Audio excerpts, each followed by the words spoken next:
There have been some miraculous events in NFL history, and they carry names that describe them to perfection. So the Hail Mary, the Holy Roller, the Immaculate Reception.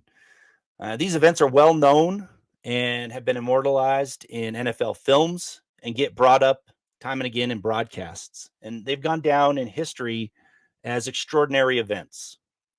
But what if they had to be repeated? What if immediately after the event occurred, the ref stepped in and nullified those plays? Could they do it again? Could they execute it as exactly as it went? And that's highly doubtful.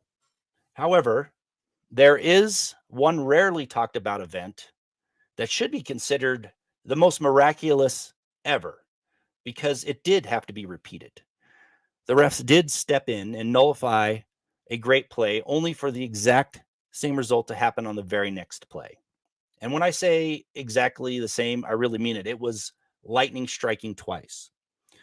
The date was November 17th, 1985. The Denver Broncos squared off in historic Mile High Stadium against their AFC West rivals, then San Diego Chargers. The game was a hard-hitting and physical contest. Gerald Wilhite was knocked out on a vicious hit going over the middle, and both teams really battered each other. And it had all the excitement you could ask for. It was a back-and-forth battle. The game was either tied up or the lead changed 8 times, and the game went into overtime. And it also featured 2 future Hall of Fame quarterbacks, John Elway versus Dan Fouts, 2 gunslingers.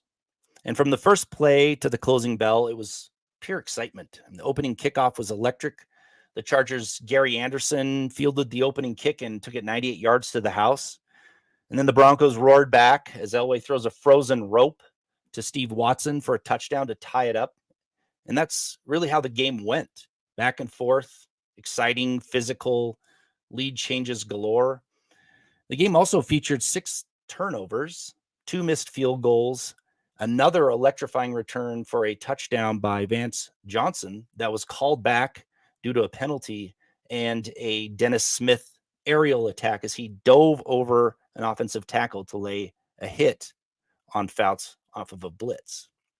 And it also featured Dan Fouts' backwards duck waddle that he used as a drop back, which I can really only describe as a penguin awkwardly trying to backpedal into coverage. And the game was wild. It featured everything you could want as a spectator. And I really remember watching it when I was young. It was a great game. And of course, Elway, as he often did, worked his magic as he drove the Broncos down the field in the waning minutes of regulation to put Rich Karlis in position to tie up the game and send it to overtime. And in overtime is when the most miraculous event that nobody remembers occurred. The Chargers win the coin toss and drive down the field quickly. They keep the drive alive by converting a 4th down using the long extinct power I formation. And the Broncos defense finally stifles the Chargers at the offense at the 24-yard line and in strolls their kicker to end the game. I mean, this is back when it was overtime, sudden death, first points win. So the Broncos, they need a miracle if they hope to win this game. And they are granted that miracle. The ball is snapped. Dennis Smith slices through and blocks the kick. Louis Wright picks it up, shakes off a tackler, and starts sprinting for the end zone. A sure game-winning touchdown. Except the whistles blow and the play is stopped. What would have been a game-winning field goal block in return for a touchdown is called back because the Broncos signaled for a timeout a split second before the snap of the ball. It is now a do-over. Broncos fans, including me as a youngster who witnessed a would-be miracle, are deflated. But Dennis Smith, as if he is Nostradamus, tells the team in the huddle that he's going to block the kick again. Sure enough, the ball is snapped. Smith jumps in front of the kick. It bounces into the waiting arms of Louis Wright. He sprints to the end zone, diving into the screaming, elated crowd of Broncos fans in the stands. And there's no whistles this time. The game is over.